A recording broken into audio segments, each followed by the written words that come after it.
स्वागत है आप सभी का आपके अपने YouTube चैनल गुरुकुल एकेडमी में। दोस्तों, जैसा कि एडीओ का जो है वो नोटिफिकेशन आ चुका है ना।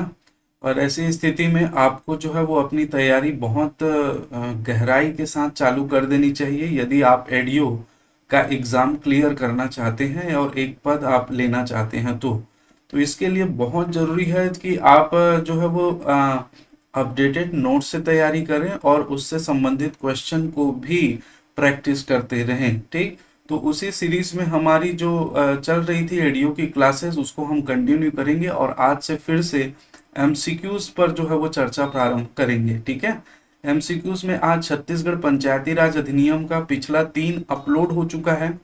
बहुत सारे एमसीक्यू अपलोड हो चुके हैं, उसको आप जाकर देख लीजिएगा। नीचे डिस्क्रिप्शन बॉक्स में सारी चीजें दी हुई है। ठीक है, ये पूर्णतः संशोधन के साथ है दोस्तों, जो 1993, 1994 और 1995 में संशोधन हुए हैं और वर्तमान 2024 में जो संशोधन हुआ है उन सभी को इंक्लूड किया गया है। ये मूल अधिनियम है, इनमें जो है वो समय समय पर क्या हुआ है, संशोधन हुआ है। तो इन संशोधनों, इन मूल अधिनियम में जो संशोधन हुए उसको इंक्लूड करते हुए और जो PYQ है, प्रीवियस ईयर क्वेश्चन आए हुए हैं, उसमें ये कैसे जो है वो डिपेंड करेगा और एमसीक्यूज जो इससे नए कैसे बनेंगे उन पर चर्चा करेंगे। तो ये 10 साल के क्वेश्चन पेपर पर डिस्कशन रहेगा प्लस एमसीक्यूज रहेगा। एमसीक्यू में मैंने जो है दोस्तों, जैसे मैंने कहा कि 10 साल का पेपर, इसका मतलब सिर्फ एडीओ का ही नहीं, अन्य एग्जाम में जो पंचायती राज व्यवस्था से प्रश्न पूछे गए हैं वो सारी चीजें इसमें इंक्लूड रहेगी। ठीक है, तो चलिए प्रारंभ करते हैं। देखिए, आज का जो पहला प्रश्न है, जनपद पंचायत और जिला पंचायत के अध्यक्षों में समानता क्या है। ठीक है, तो देखिए, पहला, दोनों अप्रत्यक्ष रूप से चुने जाते हैं। ठीक, तो जिला पंचायत अध्यक्ष और जनपद पंचायत अध्यक्ष का चुनाव दोस्तों अप्रत्यक्ष रूप से होता है। अप्रत्यक्ष रूप से तात्पर्य ये है कि जहां पर जो मतदाता है वो डायरेक्ट मत नहीं देते हैं, जाकर मतदान नहीं करते हैं, वो सदस्यों को चुनते हैं और सदस्य अपने में से फिर एक अध्यक्ष और उपाध्यक्ष का चुनाव करते हैं। ये जनपद और जिला पंचायत स्तर पर होता है, उसी को ही अप्रत्यक्ष हम मतदान कहते हैं। अप्रत्यक्ष रूप से चुना जाता है, तो यही जो है ये क्या होगा, ये बिल्कुल सही कथन है। दूसरा देखिए, दोनों मूलतः संस्था के सदस्य के रूप में चुने जाते हैं। जी, अभी मैंने बताया, इसको जो है वो मतदाता संस्था के सदस्य के रूप में चुनते हैं और उसके बाद जो है वो दोस्तों ये क्या होते हैं, अध्यक्ष और उपाध्यक्ष के रूप में चुने जाते हैं। ठीक है, तीसरा हम बात करें, दोनों को अविश्वास प्रस्ताव द्वारा पद मुक्त किया जा सकता है। जी बिल्कुल, दोनों अध्यक्ष और उपाध्यक्ष के खिलाफ अविश्वास प्रस्ताव लाकर उसको पद मुक्त किया जाता है। ठीक है, नेक्स्ट, दोनों समान जनता का प्रतिनिधित्व करते हैं। जी नहीं, दोनों समान जनता का प्रतिनिधित्व नहीं करते हैं। एक जिला अगर हम देखें दोस्तों, है ना, एक जिले के अंतर्गत कई सारे जो है वो जनपद पंचायत क्षेत्र आते हैं, तो ये जनपद पंचायत इस जनता का प्रतिनिधित्व करेगी और जिला पंचायत ये टोटल जनता का प्रतिनिधित्व करती है। तो ये ऑप्शन जो कथन 4 है वो रॉन्ग है। यहाँ पर ये 1 सही है, 2 सही है और 3 सही है। ठीक, तो ऑप्शन के हिसाब से देखें, ऑप्शन सी हमारा करेक्ट आंसर होगा। देखिए, हम एक क्वेश्चन में प्रयास करेंगे कई सारे प्रश्न जो है वो आपसे डिस्कस किया जाए। इसके जस्ट बाद हम दोस्तों आजीविका से संबंधित या ग्रामीण विकास से संबंधित प्रश्नों पर भी चर्चा करेंगे। तो यदि आप चैनल में नए हैं, चैनल को जरूर सब्सक्राइब कर लीजिएगा अगर आप एडीओ की तैयारी कर रहे हैं तो। नेक्स्ट, एक अभ्यर्थी जो जनपद पंचायत के चुनाव को प्रश्नगत करना चाहता है, किसके समक्ष याचिका प्रस्तुत करेगा। ठीक है, यदि कोई अभ्यर्थी जो है वो जनपद पंचायत का चुनाव जो हुआ है उसमें उसको कुछ दिक्कत है, परेशानी है, उसको प्रश्नगत करना चाहता है, तो याचिका किसके समक्ष प्रस्तुत करता है। ठीक, तो अनुविभागीय अधिकारी राजस्व, बी कलेक्टर, सी संचालक पंचायत या डी सचिव पंचायत। तो ध्यान रखिएगा, देखिए, ग्राम पंचायत के स्तर पर दोस्तों, ग्राम पंचायत में यदि चुनाव में किसी भी प्रकार का कोई प्रश्न करना चाहता है, अभ्यर्थी याचिका प्रस्तुत करना चाहता है, तो वो अनुविभागीय अधिकारी राजस्व के समक्ष करेगा और जनपद पंचायत के लिए जो है वो कलेक्टर के समक्ष याचिका प्रस्तुत की जाती है। किसके लिए, जनपद पंचायत के लिए कलेक्टर के समक्ष आप याचिका प्रस्तुत करके प्रश्नगत कर सकते हैं। और वहीं जिला पंचायत के लिए संचालक पंचायत विभाग, जिला पंचायत के लिए अगर कोई अभ्यर्थी प्रश्नगत करना चाहता है उसके निर्वाचन से संबंधित, तो वह जो है वो संचालक पंचायत विभाग के पास जो है वो प्रश्न याचिका पेश कर सकता है। तो इस प्रश्न का जो आंसर होगा वो ऑप्शन क्या हो जाएगा, बी हो जाएगा। दोस्तों ये पीडीएफ भी आपको टेलीग्राम चैनल में मिल जाएगा। हमारा टेलीग्राम चैनल का लिंक नीचे दिया गया है, व्हाट्सएप ग्रुप का लिंक दिया गया है, वहां पर जाकर आप उसको ज्वाइन कर सकते हैं, जिससे नए क्लासेस जो है वो आपको वहां मिल जाएंगे। नेक्स्ट देखिए, ग्राम पंचायत की स्थायी समितियों के विषय में कौन सा कथन सही है। तो पहला देखिए, ग्राम पंचायत में अधिकतम 3 स्थायी समितियां होती हैं। अधिकतम 3 नहीं होती है दोस्तों, गलत है। ठीक है। दूसरा देखिए, ग्राम पंचायत में अधिकतम 5 स्थायी समितियां होती हैं। जी बिल्कुल सही है। ये पिछला प्रीवियस ईयर क्वेश्चन है, इस बात को आप ध्यान रखिएगा।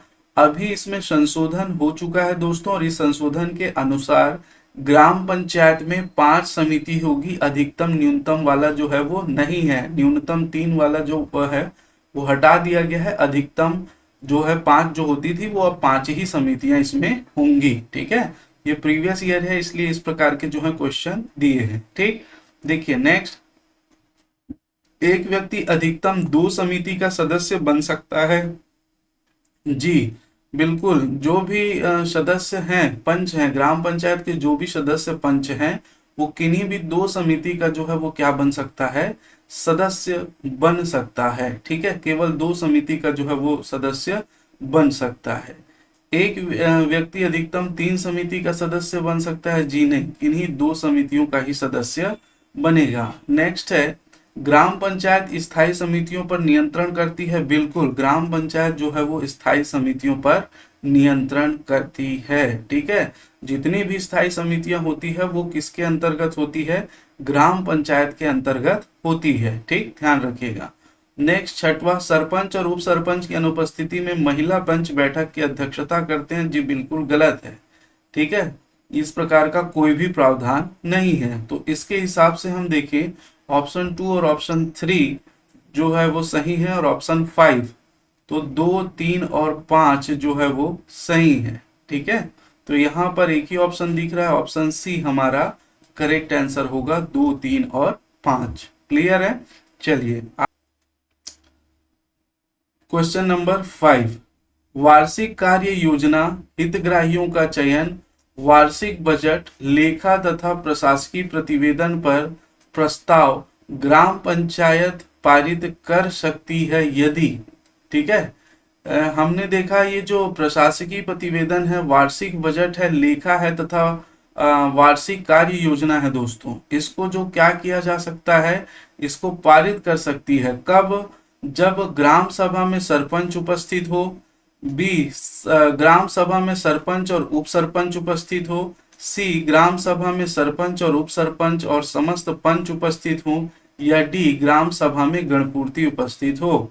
तो यहाँ पर आप सभी जानते हैं, जब ग्राम सभा की गणपूर्ति होती है तभी इन विषयों पर जो है वो प्रस्ताव पारित किया जा सकता है। जैसे सामान्य क्षेत्र में जो ग्राम सभा के कुल सदस्य होते हैं, ठीक है, सामान्य क्षेत्र में ग्राम सभा के जो कुल सदस्य होते हैं, उन सदस्यों का 1/10 जो है उसकी गणपूर्ति होती है, जिसमें 1/3 क्या होनी चाहिए, महिला होनी चाहिए। उसी प्रकार से ये जो है वो अनुसूचित क्षेत्र में है ना, अनुसूचित क्षेत्र की बात करें तो अनुसूचित क्षेत्र में दोस्तों क्या होता है, इसका जो कोरम होता है वो होता है कोरम गणपूर्ति कह लीजिए, कोरम कह लीजिए। जो कुल सदस्य होते हैं, इन कुल सदस्यों का 1/3 जो है इनका कोरम होता है ना, और इनमें 1/3 महिला सदस्य का होना अनिवार्य है, तभी जो है वो प्रस्ताव पारित होगा, अन्यथा नहीं होगा। ऑप्शन डी जो है वो करेक्ट आंसर होगा। ठीक है, चलिए दोस्तों, ये हमारे गुरुकुल एकेडमी ऐप पर दोस्तों एडीओ की क्लास जो है वो संचालित की जा रही है। पिछले 2 महीनों से हम इसका प्रिपरेशन करवा रहे हैं, और अभी तक के जितने अपडेटेड डाटा हैं उन सभी को इंक्लूड किया गया है। ठीक है, यहाँ आपको बहुत ही कम फीस में 1000 में जो है वो जितने भी इसमें विषय हैं सभी के वीडियो क्लासेस उपलब्ध होंगे, जैसे इंडियन जीएस इंक्लूड होगा तो उसका भी पूरा क्लासेस अपलोड होगा, और ऑल सब्जेक्ट का जो है पीडीएफ नोट्स भी आपको मिलेगा, और 10 प्लस टेस्ट सीरीज भी आपको देखने को मिलेगा। ठीक, आप जानते हैं परीक्षा की जो संभावित तिथि है वो 15 जून है ना, 15 जून 2025 है। और इस में दोस्तों हम लोगों ने पूरा प्रयास किया है कि आपको ए टू जेड कंटेंट, और वो भी आप देखिएगा नीचे डिस्क्रिप्शन बॉक्स में सारा डेमो क्लासेस अवेलेबल है, वहां पर आप जाकर देख लीजिए, आपको संतुष्टि हो जाएगी तब आप परचेस कीजिएगा। नेक्स्ट मैं बात कर रहा हूं कि ये जो क्लासेस हैं, है ना, अब परचेस करना है तो नीचे एप्लीकेशन लिंक दिया हुआ है दोस्तों, एप्लीकेशन लिंक में आप जो है वो आप नंबर अपना डालकर, नाम डालकर रजिस्ट्रेशन कर लीजिए, और सीधा एडीओ का कोर्स आ जाएगा, वहां से आप इसको परचेस कर सकते हैं। इसके अलावा किसी भी संबंध में आपको जानकारी चाहिए तो ये 9119495222 और 9770519143 इनमें कॉल करके आप जो है वो संपर्क कर सकते हैं, अपनी डाउट पूछ सकते हैं। ठीक है, तो नीचे डिस्क्रिप्शन बॉक्स में जो है वो लिंक दिया हुआ है, आप जाकर उसको देख लीजिएगा। ठीक, इसके अलावा एक महत्वपूर्ण जानकारी दे दूं, बहुत से लोगों का जो है दोस्तों डिमांड आ रहा था, और वो डिमांड क्या आ रहा था, वो डिमांड आ रहा था कि सर हमको सिर्फ कौन कौन सा चाहिए, पंचायती राज चाहिए, है ना, एक जो सब्जेक्ट है कौन सा, पंचायती राज व्यवस्था, है ना, तो इसको ध्यान रखेंगे, पंचायती राज जो बहुत ज्यादा वेटेज अभी रख रहा है। दूसरा हम बात करें ग्रामीण विकास की योजना, ग्रामीण विकास की फ्लैगशिप योजना है। ठीक, ग्रामीण विकास संबंधी फ्लैगशिप योजना है ना। और तीसरा है आजीविका मिशन की से संबंधित योजना है। ठीक है, आजीविका से, तो इन तीनों को दोस्तों, आजीविका से संबंधित योजना, है ना, इन तीनों को हम लोगों ने एक अलग से रूप में इसको आपको उपलब्ध कराएंगे, और ये जो है वो आपको मात्र 600 रुपीज में अवेलेबल होगा। कितने में? 600 रुपीज में अवेलेबल होगा। ठीक है, ध्यान रखिएगा, ये तीनों का पीडीएफ नोट्स, तीनों के वीडियोस जो है आपको मात्र 600 रुपए में मिल जाएगा, और यदि फुल कोर्स चाहिएगा तो ये 1000 में मिल जाएगा। ये वाला अभी डिजाइन नहीं हुआ है, 1-2 दिन में आपको एप्लीकेशन में ये दिखाई देगा। ठीक है, तो जो भी इसके संबंध में जानकारी लेना चाहते हैं वे संपर्क कर सकते हैं। ठीक है, नेक्स्ट देखिए, नेक्स्ट हम बात करें पेशा अधिनियम या कानून किस समिति की सिफारिश पर लागू किया गया है। बहुत बढ़िया प्रश्न बनने की संभावना है इसमें से, है ना। पेशा कानून आप जानते हैं दोस्तों, बलवंत राय नहीं है, रंगराजन नहीं है, अशोक मेहता नहीं है, भूरिया समिति, भूरिया समिति की सिफारिश पर जो है वो लागू किया गया है। भूरिया समिति, इसका जो पूरा नाम है दोस्तों दिलीप सिंह, क्या नाम है, दिलीप सिंह भूरिया। ठीक है, दिलीप सिंह भूरिया ये एमपी से जो है दोस्तों नेता है ना, और ये 6 बार जो है वो सांसद रह चुके हैं, एमपी से हैं, 6 बार सांसद रह चुके हैं, और इन्हीं की समिति गठित की गई थी 1996 में। 1996 में इन्हीं समिति की सिफारिश पर जो है वो पेशा अधिनियम लागू किया गया था। पेशा अधिनियम है क्या, इसको आप थोड़ा सा समझिएगा। पेशा का अगर फुल फॉर्म देखें तो पी से होता है पंचायत, पी से क्या होता है, पंचायत, और ए से होता है एक्सटेंशन, एक्सटेंशन, एस से होता है दोस्तों शेड्यूल,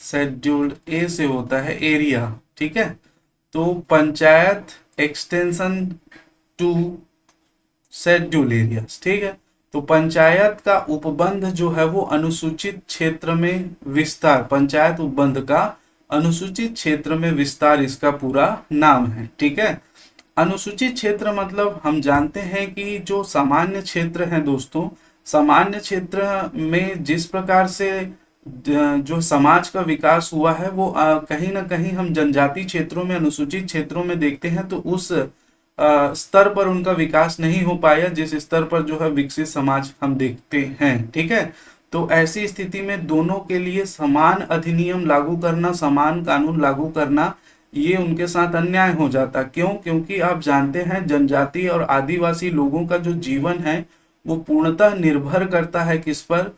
वो निर्भर करता है जल, जंगल और जमीन पर। ऐसी स्थिति में उनको उससे संबंधित जो है वो अधिकार दिए जा सकें और जिससे उनका जीवन यापन सही तरीके से किया जा सके, इसीलिए दिलीप सिंह भूरिया के नेतृत्व में एक समिति का गठन किया गया था, जिन्होंने जो है वो अपनी सिफारिशें दी थी और उन्हीं सिफारिशों के आधार पर 1996 में पेशा जो है वो अधिनियम लागू किया गया। अगर हम बात करें देश में, तो देश में 10 ऐसे राज्य हैं जहां अनुसूचित क्षेत्रों की बहुलता है ना, वहां पर जो है दोस्तों ये पेशा नियम जो है वो लागू किया गया है। छत्तीसगढ़ है, आंध्र प्रदेश है, तेलंगाना है, उड़ीसा है, झारखंड है, मध्य प्रदेश है ना, आपका गुजरात है, आपका राजस्थान है, हिमाचल प्रदेश है। तो ये सब जो राज्य हैं यहाँ पर पेशा नियम चलता है, ठीक है। तो इसको ध्यान रखना, भूरिया समिति की सिफारिश पर इसको लागू किया गया था। ये है दिलीप सिंह भूरिया, है ना, इन्हीं की सिफारिश पर जो है वो लागू किया गया था, ध्यान रखिएगा। बात करें नेक्स्ट क्वेश्चन की, निम्नलिखित कथनों में से कौन से कथन सही हैं? देखिए, पहला, जिला पंचायत में एक सहकारिता और एक उद्योग समिति होती है। बिल्कुल होती है, जिला पंचायत में जो है एक सहकारिता, एक उद्योग समिति होती है। दूसरा बात करें, जनपद पंचायत में एक संचार और संकल्प समिति होती है। बिल्कुल होती है। समिति के सदस्य मनोनीत किए जाते हैं। बिल्कुल नहीं, निर्वाचित किए जाते हैं। समिति में विशेषज्ञों को नामित किया जाता है। बिल्कुल सही, समिति में विशेषज्ञ जो है वो नामित किए जाते हैं, ठीक। एक विधायक जो जिला पंचायत या जनपद पंचायत का पदेन सदस्य है, सभी समितियों का पदेन सदस्य होगा, गलत बात है। अभी हम लोगों ने इस पर चर्चा की थी, वो किन्हीं 2 समितियों का ही जो है वो क्या हो सकता है, सदस्य हो सकता है, ठीक है। नेक्स्ट हम देखें, जिला पंचायत और जनपद पंचायत का अध्यक्ष शिक्षा समिति का सभापति होता है। जी नहीं, जिला पंचायत और जनपद पंचायत का जो अध्यक्ष है दोस्तों, ये जिला पंचायत और जनपद पंचायत के सामान्य प्रशासन समिति का जो है वो क्या होता है, अध्यक्ष होता है, सभापति होता है। किसका? सामान्य प्रशासन समिति का, ठीक है, सामान्य प्रशासन समिति का। और यदि हम बात करें शिक्षा समिति की, तो शिक्षा समिति में उपाध्यक्ष जो होता है वो इसका क्या होता है, सभापति होता है। उपाध्यक्ष जो है वो शिक्षा समिति का पदेन सभापति होगा, ठीक। तो यहाँ पर देखिए कौन कौन सा सही है, पहला सही है, दूसरा सही है और ये हमारा चौथा सही है, ठीक है। पहला, दूसरा और चौथा, तो ऑप्शन बी हमारा जो है इसमें करेक्ट आंसर होगा। पहला और दूसरा और चौथा जो है वो करेक्ट आंसर है, ठीक। नेक्स्ट देखिए क्वेश्चन नंबर 8, अनुसूचित क्षेत्रों में ग्राम सभा के विषय में सही क्या है? पहला देखिए, प्रत्येक ग्राम में एक ग्राम सभा होगी, ठीक, अनुसूचित क्षेत्रों में। जी नहीं, यहाँ पर ध्यान रखिएगा दोस्तों, प्रत्येक ग्राम में एक ग्राम सभा होना तो अनिवार्य है, परंतु एक से अधिक भी ग्राम सभाएं हो सकती है। दूसरा स्टेटमेंट इसका सटीक आंसर है, ठीक है। प्रत्येक ग्राम में एक से अधिक ग्राम सभाएं हो सकती है। जी बिल्कुल सही बात है, ठीक है।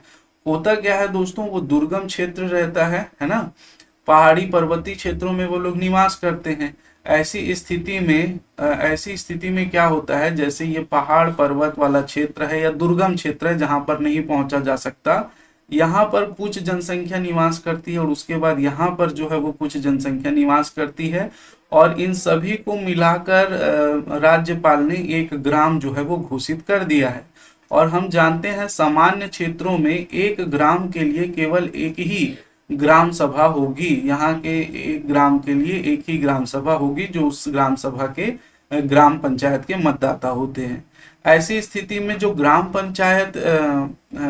सभा होती है दोस्तों, वो जैसे नॉर्मल क्षेत्र है ना, ये एक गांव है, ये एक गांव है, लगा हुआ है, ठीक है। तो ऐसी स्थिति में ये दोनों कम्युनिकेट बहुत अच्छे से कर सकते हैं और एक ही संस्कृति, भाषा, परिवार आदि सारी चीजें इस पर डिपेंड करती है। यहाँ पर जो है वो एक जनजाति निवास करती है जो अलग इनकी संस्कृति, भाषा, मैं सिर्फ उदाहरण के लिए समझा रहा हूँ, जरूरी नहीं है ऐसा ही हो, एक आप समझने के लिए। और यहाँ पर जो है वो एक अलग जो है वो जनजाति निवास करती है, जिनको मिलाकर एक ग्राम के रूप में विनिर्दिष्ट किया गया है राज्यपाल के द्वारा। तो ऐसी स्थिति में देखिए यहाँ पर जो है वो जब ग्राम सभा की मीटिंग होगी तो यहाँ पर पहुंचने में और बहुत सारी चीजें दिक्कतों का सामना करना पड़ेगा, और इसके अलावा इसकी संस्कृति भाषा भी आड़े आएगी। तो ऐसी स्थिति में क्या किया जा सकता है, ऐसी स्थिति में जो है वो एक ग्राम में, अनुसूचित क्षेत्रों में एक ग्राम में एक से अधिक ग्राम सभा जो है वो बनाया जा सकता है। ध्यान रखेंगे, एक ग्राम में क्या किया जा सकता है, एक से अधिक ग्राम सभा बनाई जा सकती है। तो एक से अधिक ग्राम सभाएं हो सकती है, होती ही है ऐसा नहीं है, मैंने जो बताया कंडीशन के ऊपर डिपेंड करेगा पूर्णतः, ठीक है, हो सकती है। चलिए नेक्स्ट देखें, ग्राम सभा की गणपूर्ति कुल सदस्यों के 1/3 से होती है। बिल्कुल, जो अनुसूचित क्षेत्र है वहां पर जो ग्राम सभा का मीटिंग तभी आयोजित किया जाएगा, मान लो 300 लोग हैं तो 1/3 यहाँ पर 100 सदस्य जो है वो रहेंगे, और उस 100 में भी दोस्तों कितना होना चाहिए, इस 100 में भी 1/3 है ना, ये 100 सदस्य हैं उसमें भी 1/3 क्या होगी, महिला सदस्यों का होना अनिवार्य है। 33 महिला सदस्य होंगी 100 में, तभी मीटिंग जो है वो प्रारंभ होगी, प्रस्ताव पारित होगा। नेक्स्ट, ग्राम सभा की गणपूर्ति कुल सदस्यों के 1/4 से होगी, तो ये बिल्कुल गलत है। नेक्स्ट है, ग्राम सभा की बैठकों की अध्यक्षता सरपंच करता है, ये भी गलत है। ग्राम सभा की बैठकों की अध्यक्षता सरपंच नहीं करता है, बिल्कुल ये सही है। ग्राम सभा अनुसूचित क्षेत्रों में ग्राम सभा के बैठकों की अध्यक्षता जो तत्कालीन समय में जिस जिस दिन बैठक आयोजित की गई है उस बैठक में जो भी एसटी एससी का व्यक्ति उपस्थित है उस दिन उसको ग्राम सभा की अध्यक्षता के लिए चुन लिया जाता है, ठीक है, उस दिन उसको जो है वो अध्यक्षता के लिए चुन लिया जाएगा, उन्हीं का ही कोई सदस्य होगा, परंतु वो पंचायत का कोई पदाधिकारी नहीं हो सकता है, इस बात को ध्यान रखिएगा, ठीक। तो यहाँ पर देखिए ऑप्शन 2 सही है, ऑप्शन 3 सही है, और ऑप्शन 6 सही है। 2, 3 और 6 ऑप्शन बी हमारा जो है वो क्लियर होगा, ठीक है, आंसर होगा, ध्यान रखिएगा। नेक्स्ट हम बात करें, जिला पंचायत की कृषि समिति में कौन सा विषय सम्मिलित नहीं है, ठीक है।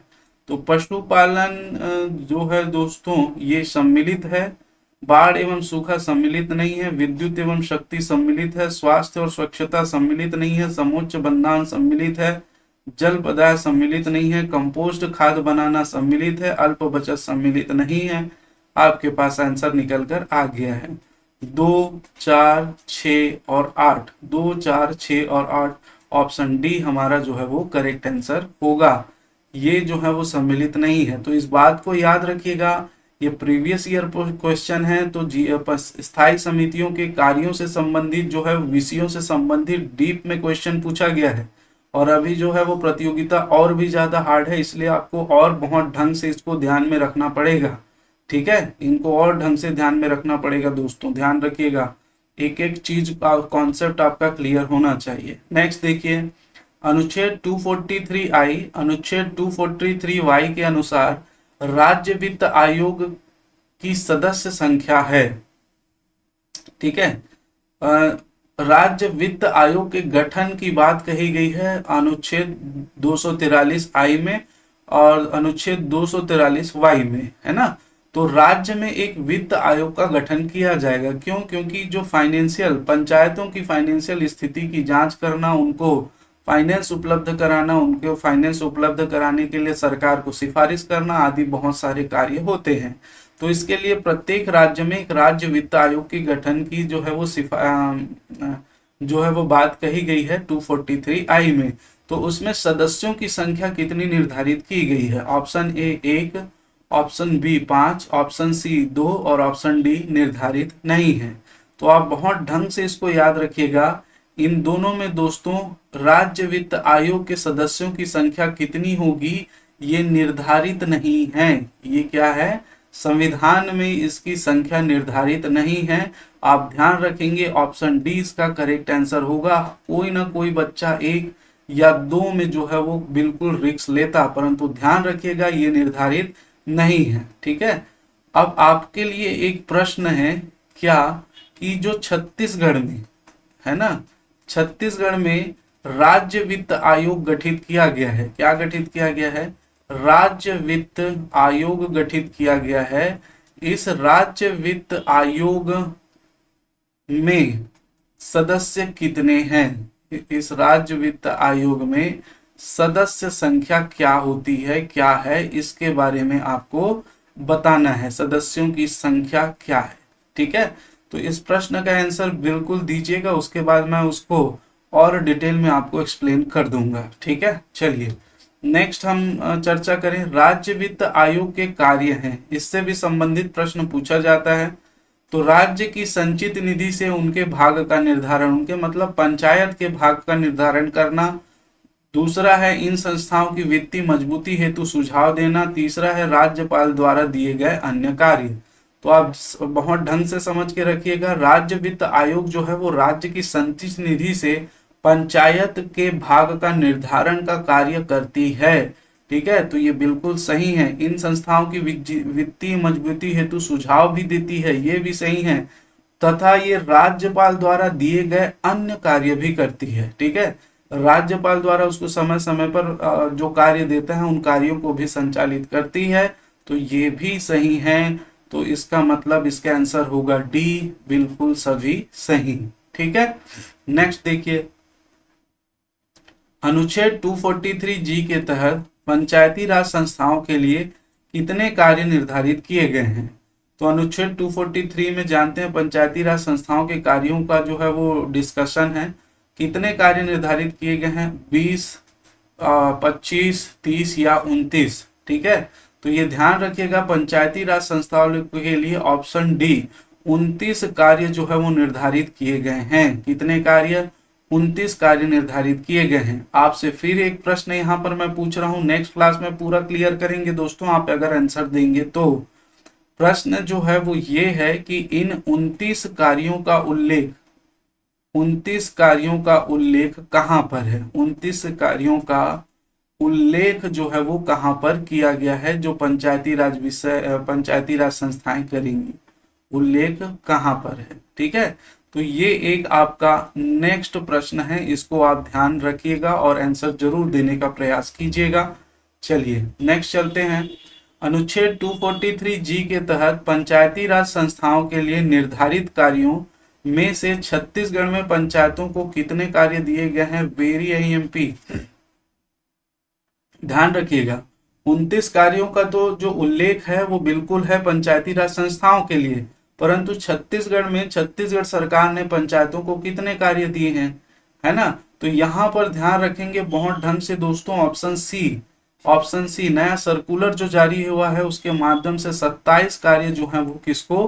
पंचायत राज संस्थाओं को दिए गए हैं। कितने कार्य? 27 कार्य दिए गए हैं, ध्यान रखिएगा, ठीक है।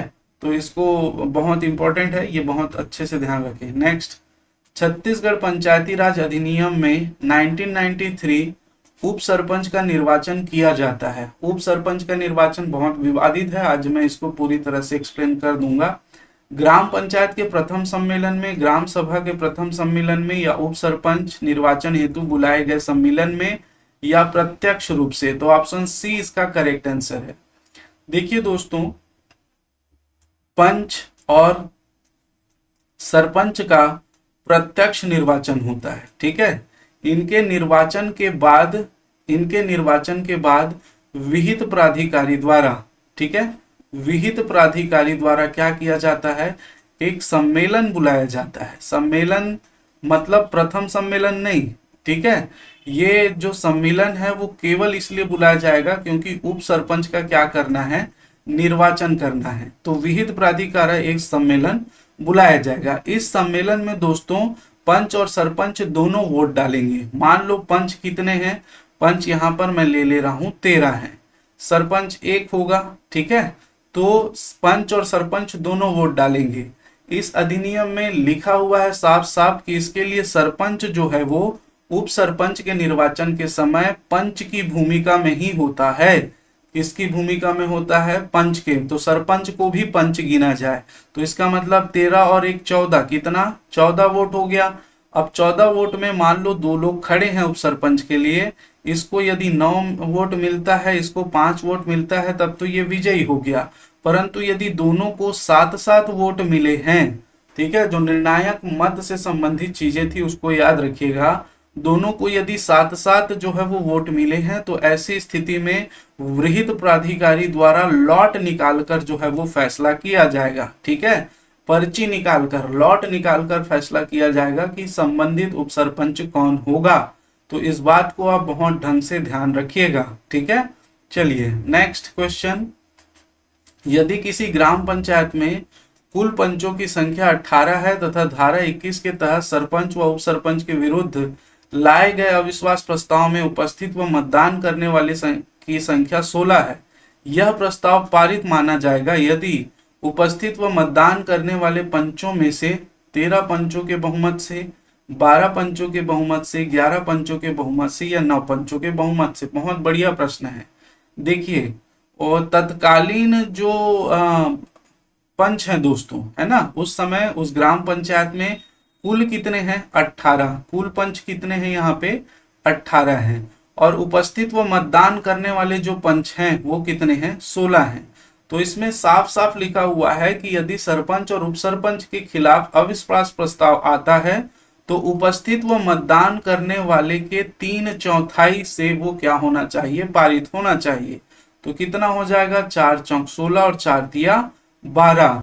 ठीक है, ये 12 के बहुमत से ये पारित होना चाहिए। लेकिन उसमें और लिखा है उस समय जो है वो ग्राम पंचायत का गठन करने वाले कुल पंचों के 2/3 बहुमत से ज्यादा हो। तो ये 2/3 बहुमत से ज्यादा हो तो 3 छक्के कितना हो गया? 18 और 6 दूनी कितना हो गया? 12।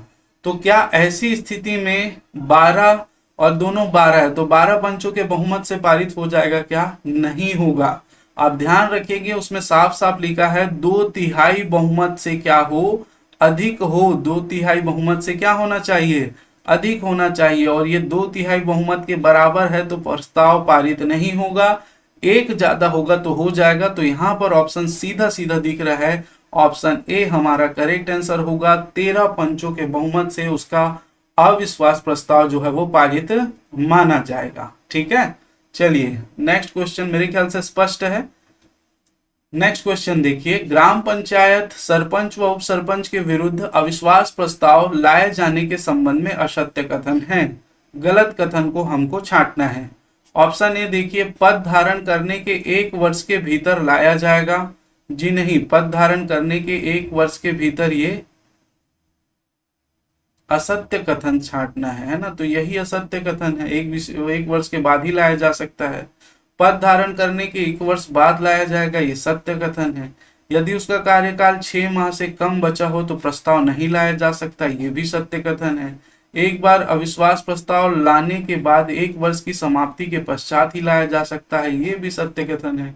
देखिए, किसी भी सरपंच या उप सरपंच के विरुद्ध अविश्वास प्रस्ताव तभी लाया जा सकता है जिस दिन उसने कार्यभार ग्रहण किया है उससे वो 1 वर्ष की पदावधि उसकी हो गई है। ठीक है, और पद धारण करने के बाद जो है वो 1 वर्ष के बाद लाया जाएगा। लेकिन उसके बाद अगर फिर से लाना है तो जिस दिन आपने पहला विश्वास प्रस्ताव लाया था और जो वो खारिज हो गया था उसके 1 वर्ष बाद ही दोस्तों फिर से आप ला सकते हैं। ठीक है, लेकिन उसके बाद एक कंडीशन और है कि उसका कार्यकाल 6 माह से अधिक बचा होना चाहिए। यदि उसका कार्यकाल 6 माह से कम बचा है तो आप अविश्वास प्रस्ताव नहीं ला सकते हैं। ठीक है, चलिए नेक्स्ट प्रश्न की ओर चलते हैं। Question number 17। क्वेश्चन देख के डरना नहीं, इसी प्रकार के क्वेश्चन आएंगे। पहला, 20% सरपंच जो जनपद पंचायत के पदेन सदस्य होते हैं जनपद पंचायत की स्थायी समितियों के सदस्य होते हैं? बिल्कुल नहीं। आप जानते हैं कि जनपद पंचायत के अंतर्गत आने वाले सभी सरपंच जो हैं वो 20% के आधार पर 1/5 के आधार पर वो जनपद पंचायत के सदस्य बनते जाते हैं, वो भी 1 साल के लिए। तो वो किसी भी स्थायी समिति के सदस्य नहीं होते हैं। नेक्स्ट, 20% सरपंच जो जनपद पंचायत के पदेन सदस्य होते हैं पंचायत को स्थायी समितियों के सदस्य नहीं हो सकते, पंचायत की नहीं हो सकते हैं। बिल्कुल सही बात है, नहीं हो सकते हैं, ये स्टेटमेंट सही है। नेक्स्ट, 20% सरपंच जो जनपद पंचायत के पदेन सदस्य होते हैं का कार्यकाल 1 वर्ष होता है, बिल्कुल सही है। और यहाँ पर कार्यकाल 5 वर्ष दिया है तो ऑलरेडी गलत हो जाएगा। 20% सरपंच जो जनपद पंचायत के पदेन सदस्य होकर पुनर्सदस्यता दी जा सकती है, बिल्कुल नहीं, पुनर्सदस्य हो ही नहीं सकते हैं। ठीक है, नहीं दी जा सकती है, ये सही है। 20% सरपंच जो जनपद पंचायत के पदेन सदस्य होते हैं का चयन जनपद पंचायत के अध्यक्ष के द्वारा किया जाता है, गलत है। इसका चयन दोस्तों लॉट निकालकर किया जाता है, ठीक है, लॉट निकालकर। ठीक, तो यहां पर देखिएगा 2, 3, 6 और 8 सही है। 2, 3, 6 और 8, ऑप्शन डी हमारा करेक्ट आंसर होगा। 2, 3, 6 और 8 इसका सही आंसर है, ठीक है। देखिए बड़ा जरूर लगता है, लेकिन अगर आपने कॉन्सेप्ट बेस्ड पढ़ाई की है तो कोई भी चीज जो है वो आराम से आप डील कर सकते हैं। इसीलिए डेप्थ के साथ पढ़िए, बहुत अच्छे से उसका अध्ययन कीजिए दोस्तों, तभी वो कारगर होगा। नेक्स्ट, ग्राम पंचायत के उप सरपंच के विषय में सही क्या है? मूलतः वह एक निर्वाचित पंच होता है, बिल्कुल सही है। वह ग्राम पंचायत के सदस्यों द्वारा चुना जाता है, बिल्कुल सही है। उसे प्रत्यावर्तित किया जा सकता है, बिल्कुल गलत है। प्रत्यावर्तित मतलब उसको रिकॉल, रिकॉल मतलब वापस बुलाना, ठीक है। वापस उन्हीं पदाधिकारियों को बुलाया जाता है जिनका प्रत्यक्ष निर्वाचन होता है। उप सरपंच का निर्वाचन अप्रत्यक्ष होता है, इसके लिए इसके प्रत्यावर्तित जो है वो नहीं किया जा सकता है, इसको ध्यान रखिएगा। उप सरपंच चुने जाने के बाद वह पंच पद से त्याग पत्र दे देता है, बिल्कुल नहीं। पंच और उप सरपंच के रूप में उसकी दोहरी भूमिका होती है, बिल्कुल सही। तो यहाँ पर 1 सही है, 2 सही है और जो है वो 5 सही है। 1, 2 और 5, ऑप्शन डी हमारा करेक्ट आंसर होगा। 1, 2 और 5 सही है, ठीक। चलिए नेक्स्ट प्रश्न की ओर चलते हैं। क्वेश्चन नंबर 19, पंचायतों की लेखों का अंकेक्षण कौन करता है? ठीक है, तो पंचायत की लेखों का अंकेक्षण पंचायत एवं ग्रामीण विकास विभाग, बी है राज्य सरकार के नियंत्रणाधीन स्वतंत्र अंकेक्षण संगठन, सी कलेक्टर द्वारा, या डी सचिव पंचायत द्वारा। तो इसको याद रखेंगे, पंचायत का जो सामाजिक अंकेक्षण होता है वो ग्राम सभा करती है, लेकिन लेखों का अंकेक्षण राज्य सरकार के नियंत्रणाधीन स्वतंत्र अंकेक्षण संगठन द्वारा किया जाता है, ठीक है। बहुत बढ़िया प्रश्न यहाँ से बन सकता है, ध्यान रखिएगा, ठीक, क्लियर है। चलिए नेक्स्ट प्रश्न देखें। ग्राम सभा की परिभाषा के संदर्भ में रिक्त स्थान की पूर्ति कीजिए। ग्राम पंचायत क्षेत्र के भीतर समाविष्ट किसी खाली स्थान से संबंधित निर्वाचक नामावलियों में पंजीकृत व्यक्तियों से मिलकर बनने वाला कोई निकाय ग्राम सभा होगा। आप ग्राम सभा के संदर्भ में बहुत ढंग से पढ़ रखे हैं, है ना। ग्राम सभा जो है वो संबंधित ग्राम पंचायत के अंतर्गत जितने भी ग्राम हैं उसके मतदाता जो है वो क्या होते हैं, उसके सदस्य होते हैं। मतदाता जिसका निर्वाचन नामावली में जो पंजीकृत है ना। तो ऐसी स्थिति में इसकी एक और परिभाषा निकल कर आती है, किसी आदर्श ग्राम, वन ग्राम, राजस्व ग्राम, अनुसूचित जनजाति ग्राम। तो ध्यान रखेंगे, ग्राम पंचायत क्षेत्र के भीतर समाविष्ट किसी वन ग्राम और राजस्व ग्राम से संबंधित निर्वाचक नामावली में पंजीकृत होना चाहिए, और उससे मिलकर बनने वाला निकाय क्या कहलाता है? ग्राम सभा कहलाता है। बहुत ढंग से याद रखेंगे। तो ऑप्शन बी इसका सही है, 2 और 3। क्लियर, आया समझ में। नेक्स्ट क्वेश्चन की ओर चलते हैं। चलिए दोस्तों, तो ये आज के प्रश्न थे। मेरे ख्याल से प्रश्न जो है वो बहुत अच्छे से आपके क्लियर हुए हैं। प्रश्न इजी जरूर लग रहे हैं, लेकिन ये चीजें जो है वो आगे आगे आपका बहुत ज्यादा टफ होते चले जाएगा, क्योंकि बहुत सारी चीजें हम डिस्कस करने वाले हैं। चैनल में नए हैं तो चैनल को सब्सक्राइब जरूर कर लीजिएगा। हम आजीविका और ग्रामीण विकास से संबंधित जो है वो क्वेश्चन कल से डील करने वाले हैं, ठीक है। लाइक जरूर कर दीजिएगा, और जो भी आपका कमेंट है वो स्वागत योग्य है। और क्या सुधार किया जा सकता है इस संबंध में आप जो है वो हमें सूचित कर सकते हैं, ठीक। तो आज के लिए इतना ही दोस्तों, आप सभी का बहुत बहुत धन्यवाद। जय हिंद, जय भारत, जय छत्तीसगढ़।